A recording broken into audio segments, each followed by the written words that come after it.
Magandang araw mga ka-Best Buys. Ngayon nga ay may installation tayo dito sa Porac, Pampanga. Philking 4200 inverter silent generator with fully automatic setup. So ito yung Philking 42 fully automatic.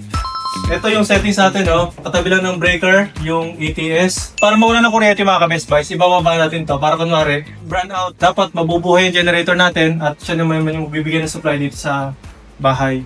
Patay na natin. Ayan. So hintayin natin ngayon yung generator na mag-kick in.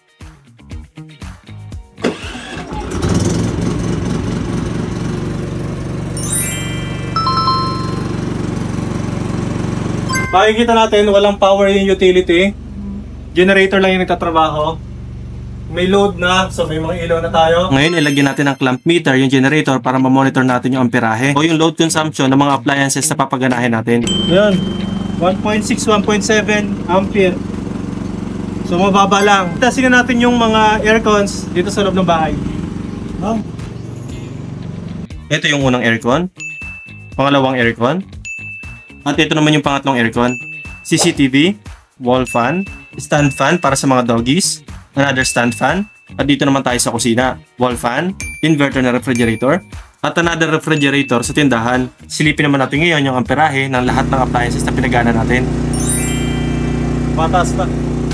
Ayan, so mga 30 minutes na tayo naghihintay. Silipin natin kung ilan yung standby power niya ngayon.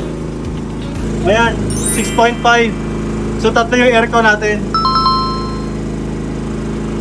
I-check natin mga ka-Best Buys kung gumagana yung tatlo pa rin na aircon. Ibalik na natin yung power ng mains para mag-automatic shut off din yung generator. Grabe, ang dami ng appliances na pinagana ng Philking 4200.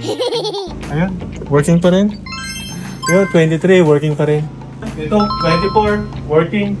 Ngayon naman ay pabalikin na natin yung supply ng mains para mag-automatic shut off na yung ating generator. Ang mangyayari, mamamatay na yung generator. Ito, babalik na natin. Ayun na, may power na utility. Nagkailaw na siya. Comment hour na rin yung generator. Oo nga. So, mamatay siya naman. Tignan mo yung generator kung saan mamamatayan. Ayun. Diba? Tama yung aircon, hindi lumatayo. May power pa rin. So, ganyan kaganda yung mga automatic natin mga ka-Best Buys. Ngayon natin na feedback si ma'am sa ating generator. Masasabi niyo doon sa noise level ng ating generator? Hindi siya ganun kaingay. Anong masasabi niyo ma'am doon sa automatic na function niya yung nabubuhay? Ang galing. Magaling siya kasi hindi siya manual para bubuksan pa or ano siya automatic. Kahit walang tao, okay siya. Maganda. Pero recommend niyo ba ma'am yung ating 6 Oo naman. Oo, recommended. Salamat ma'am. Yes.